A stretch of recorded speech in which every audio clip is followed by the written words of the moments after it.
मेरे दोस्तों, मेरी बात अब गौर से सुनो।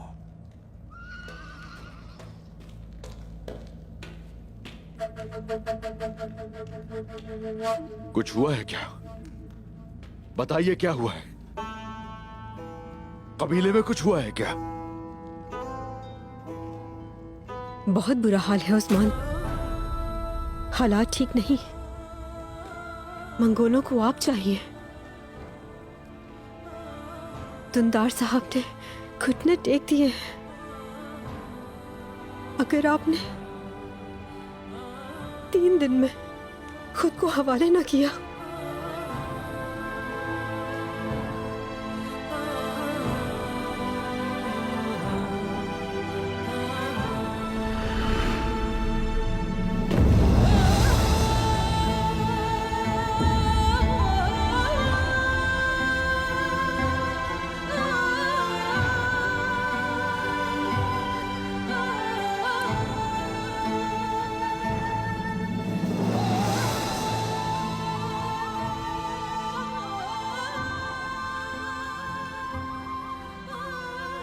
सब कुछ हाथ से चला गया। उस्मान, सऊद पर कब्जा हो चुका है।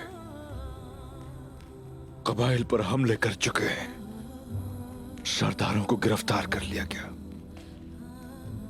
उस्मान, मेरे सिपाही भी गिरफ्तार हो गए।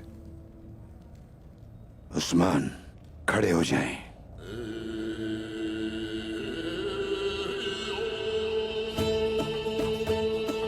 खड़े हो जाएं।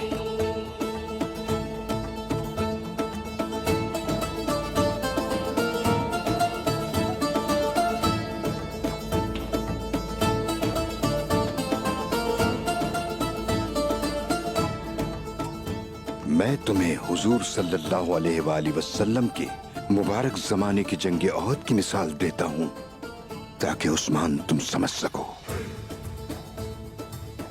उस दिन जब मैदान जंग में मुसलमान और मुशरिकीन आमने सामने आए, तो सारे जहान के आका पर जो गुजरी, क्या वो आसान होगी? पूरे 300 सिपाही उन्हें दरमियान रास्ते में छोड़ गए। तलवार के लगने से जख्मी हुए, होंठ मुबारक पत्थर लगने से फट गए, दांत शहीद हो गए।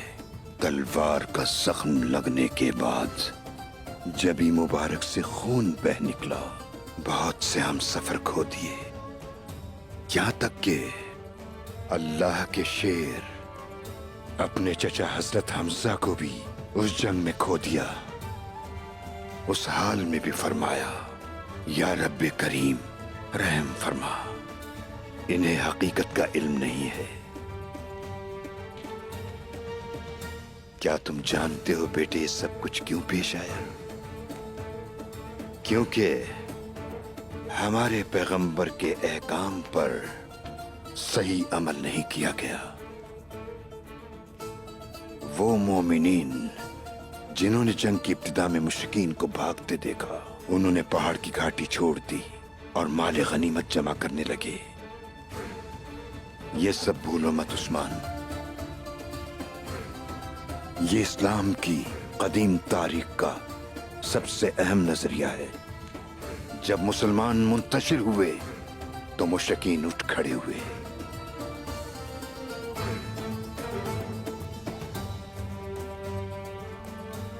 इस वक्त तुम्हें जो करना है वो मुंतशिर होना नहीं, बल्कि जमा करना है, जमा करना। मैं सीनिया में काई कबीले की हैसियत मोमिनीन के लिए पहाड़ की चोटी की तरह है बेटे। अगर हमने उसे छोड़ दिया तो वहां पर मुशरिकीन का जुल्म दुगना हो जाएगा। अब अपने कबीले, खैमे और मकसद को संभालो बेटा, ताकि मोमिनीन फिर से उठ खड़े हों, ताकि मुशरिकीन जलील हों।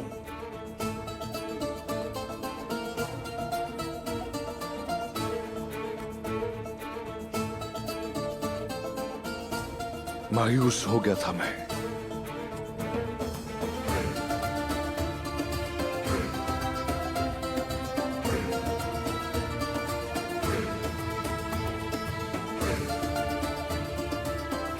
गुंजा खातून, अब आप मेरी बात गौर से सुनिए। कबीले में सिलजान खातून के पास जाइए